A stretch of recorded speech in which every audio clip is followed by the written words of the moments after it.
Oui, bonjour. Alors, bon, je m'appelle Vincent Blany. Je suis agriculteur dans le Gers, à côté d'Auch, et je travaille avec Vivaldo pour le poulet du Gers. Donc, oui, j'ai bien compris ces quatre bâtiments. Ce sont quatre bâtiments identiques. Je fonctionne en vente unique depuis le départ. Euh, trois sites différents, trois expositions différentes. Une plein sud avec deux bâtiments construits en 98, une plein ouest avec une garenne et un bois qui fait 0,7 hectares devant le bâtiment, et un plein nord avec une prairie où il n'y avait pas d'arbre au départ. Moi, je me suis aperçu dès le départ, sur les deux premiers bâtiments, que j'avais systématiquement un avantage sur le parcours donnant dans le bois, plein ouest. De gros avantages sur le poids des volailles et surtout sur l'indice de consommation. Un gain assez important. En gros, 3 à 5% minimum, enfin, c'était estimé à ce niveau-là, plutôt 5%. Et 5%, c'est énorme. 5%, c'est en gros 500 kilos d'aliments par bâtiment sur un lot. Donc, quand on le chiffre sur une année, ça fait déjà 1 tonne de 5. Quand on multiplie par 300 euros, 330 euros tonne, bon, ça va vite. Donc, auparavant, avec Aligère, on nous incitait déjà énormément à planter devant les bâtiments. On ne connaissait pas les avantages techniques. J'avais déjà planté en gros 300 mètres de haies linéaires sur les différents parcours. Moi, c'était dans un but d'intégration des bâtiments. C'était pas forcément le côté technique. Et bon, voilà, c'est ce qui m'a vraiment incité à planter par la suite, c'était vraiment ce gain technique constaté au niveau du parcours bois. Donc en 2007, bon, j'ai attendu un petit moment, mais en 2007, j'ai mis en place de l'agroforesterie. Alors on a la chance dans le département d'avoir une association qui travaille énormément sur les plantations d'arbres, les champêtres et l'agroforesterie, c'était le début pour nous, mais c'est l'association Arbre-Paysage 32 qui est très dynamique, qui se bouge énormément, qui innove beaucoup. Et donc, voilà, ben, j'ai tenté, j'ai fait le pas. De toute façon, je voulais faire quelque chose dans mes parcours. Ce parcours en prairie, je trouvais que c'était dommage de laisser un parcours vide, sans arbres. Et bon, ben, j'ai planté des arbres, j'ai choisi les essences. En fait, il y a 5 essences différentes. Il y a des noyers, des merisiers, des cormiers, des alisiers et des poiriers francs. Pourquoi ces essences-là? D'abord, je voulais justement que mon parcours produise du bois. Et j'ai choisi des essences plutôt fruitières, enfin, espèces de fruitières anciennes, pour pouvoir utiliser le bois par la suite, faire comme un capital, quoi. Mettre un capital bois en place sur le parcours. Alors, je me suis aperçu au fil du temps qu'il y avait plein d'avantages à mettre en place ces arbres, notamment, d'une part, le bois. Les arbres sont conduits en fût assez haut, plus de 3 mètres, 4 mètres de hauteur. Tout le haut qui, par la suite, sert aux volailles parce que ça donne de l'ombre, ça fait de l'ombre. Et ça produit des fruits, donc des poires qui tombent et qui se nourrissent des poulets, des noix, ben, ça j'en profite et on en profite de plus en plus parce que ça produit de plus en plus. Les merisiers, les merises sont mangées par les volailles. On s'en aperçoit vraiment quand on autoconsomme nos poulets. On voit énormément de noyaux de merises dans les gestiers. Donc tout ce qui est mangé à l'extérieur, moi ça m'avantage. Plus mes poulets vont dehors, plus je suis content. Plus ils passent de temps dehors, moins ils mangent dans le bâtiment et ils font autre chose. On a des poulets qui colonisent toute la parcelle. On a beaucoup d'explorateurs. C'est des explorateurs plus. Moi, je trouve que les explorateurs plus, c'est quand même super intéressant, même s'ils sont a priori pas plus gros, c'est pas trop un problème, mais c'est surtout l'indice de consommation qui est vraiment amélioré, quoi. Les alisiers, ça produit des alises qui sont mangées aussi par le poulet. Ce que j'ai oublié de dire, c'est que certains merisiers produisent de véritables cerises. Et là aussi, on en profite. C'est super intéressant parce qu'en fait, on a des arbres qui ont été, enfin, qui sont issus d'essences locales. et donc une hétérogénéité au niveau des arbres, même au niveau d'une même plantation, et des cerises qui sont décalées dans le temps, et donc voilà aussi, on a, et les volailles aussi. Bon, moi, je vois plein d'avantages et je trouve que c'est vraiment dommage de ne pas profiter de ces plantations. Le coût des plantations, c'est vraiment minime quand on voit tous les intérêts techniques et économiques que ça entraîne. C'est vrai qu'il faut un certain temps pour que ce soit efficace, mais plus on plante tôt, plus on voit les effets par la suite. C'est quand même le but, c'est vous mettez un bâtiment en place et planter dans la foulée parce que il faut pas perdre de temps. Ça fait partie des investissements à prévoir dans un bâtiment. Voilà. Au niveau donc sur ces 4 parcours, au niveau de l'entretien, pouvez-vous nous préciser justement comment se passe l'entretien et le temps que vous y passez à entretenir vos parcours? Alors, l'entretien des arbres, bon, comme je veux conduire ces arbres pour faire du bois d'œuvre, je fais 2 tailles par an, une en été et une en hiver. C'est pour essayer d'avoir un tronc le plus droit possible avec un fût exploitable par la suite. Donc, c'est quelque chose que moi, je n'exploiterai pas certainement.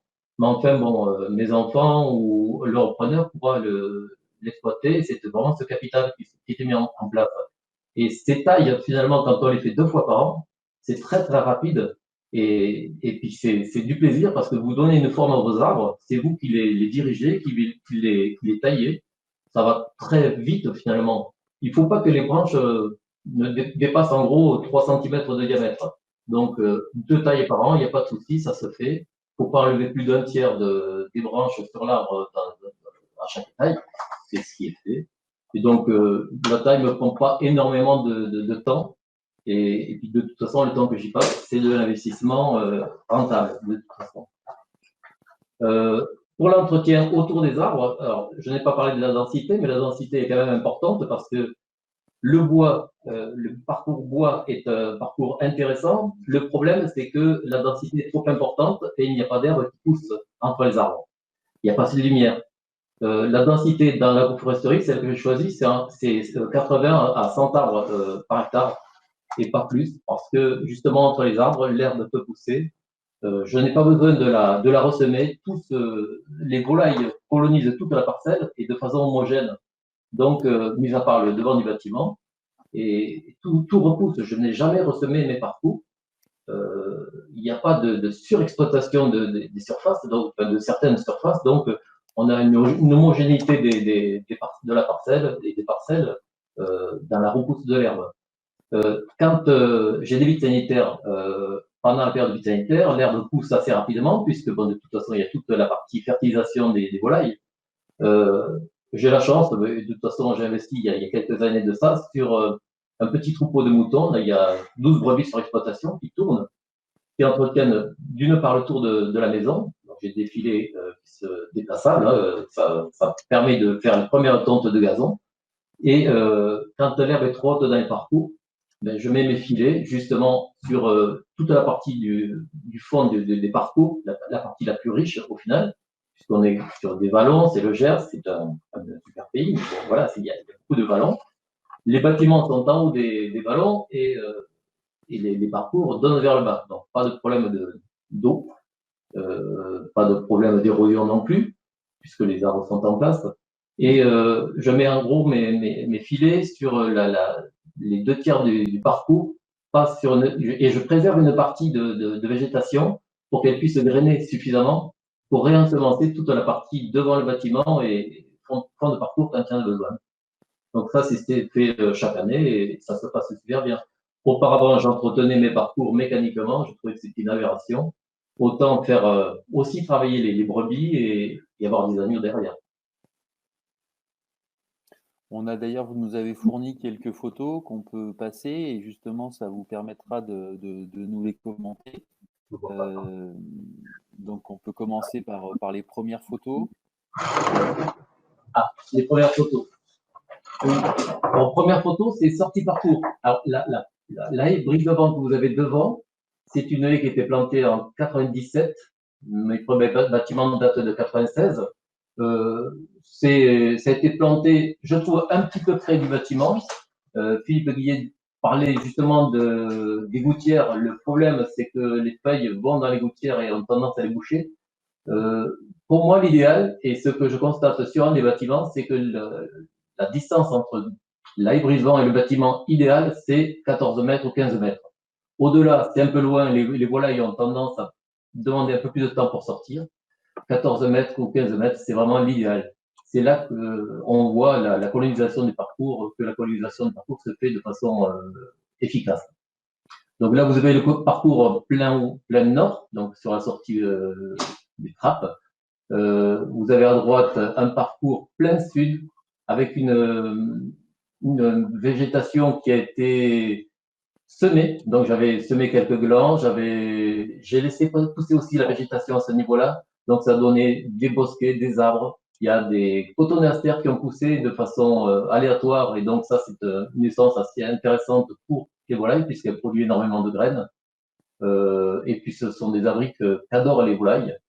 Et devant, sur la partie plein sud, justement, j'y ai mis aussi de l'agroforesterie, des arbres agroforestiers, donc ils poussent moins bien qu'au nord, mais enfin, ça pousse très très bien et je mets mon capital bois en place aussi à ce niveau-là.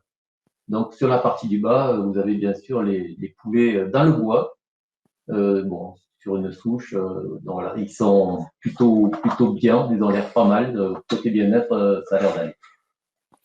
Donc au niveau de la diapositive suivante, donc sur les alignements d'arbres. Voilà, vous avez les 5 essences différentes, noyer, merisier, alisier, cormier et poirier franc. Ce qui est nécessaire de faire pour chaque plan, c'est une protection systématique des arbres avec du grillage à moutons. Les arbres, enfin, les protections plastiques, c'est pas génial parce qu'on ne protège pas les racines autour de l'arbre. Il faut quand même prévoir un gros mètre carré de protection avec du grillage mouton, avec une maille serrée à la base pour éviter que les volailles n'y passent. Au préalable, ce que j'avais fait, j'avais mis un coup de godet pour chaque arbre pour ameublir la terre. On a planté, mais de façon super rapide, tous ces plants. C'est des plants d'un an, donc fournis par l'association. Et bon, c'est des arbres, des plants racines. Donc, la terre est meuble, c'est très très rapide à planter. Donc, on se fait une ligne sans problème, ça va très très vite. Mais surtout, protéger dès le départ.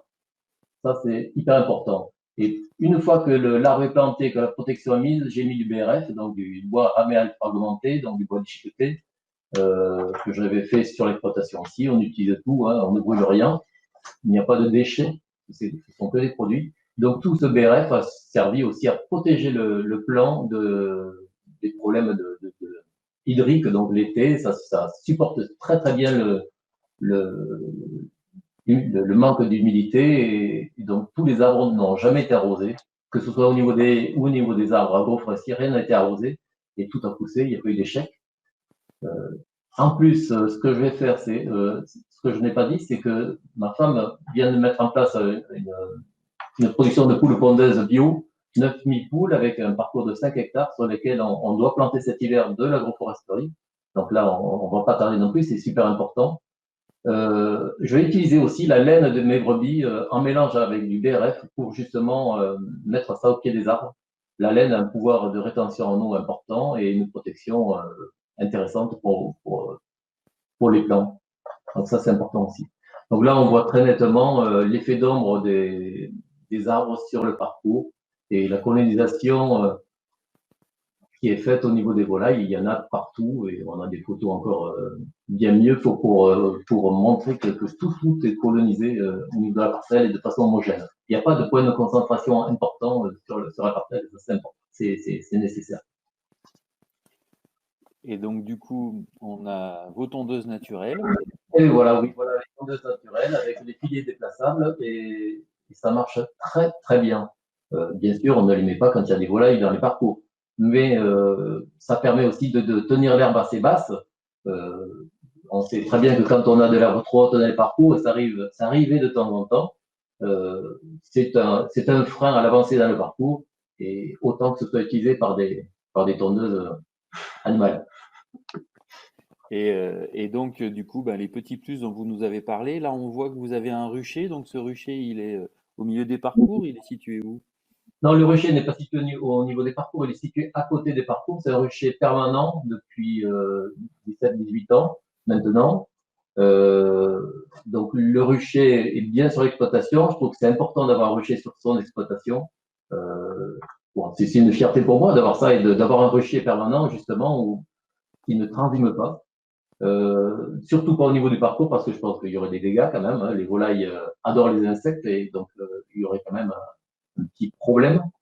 Euh, ça n'empêche pas les abeilles d'aller butiner les fleurs de merisier quand ils sont en fleurs, c'est magnifique. Tout est, tout est intéressant pour la biodiversité, hein. Et quand vous voyez ces cerises, bon, des variétés, je ne sais pas si ce sont des variétés différentes, mais enfin, ce sont des merisiers ce sont tous des merisiers et ils produisent des cerises de couleurs différentes à des moments différents aussi. Et elles sont excellentes.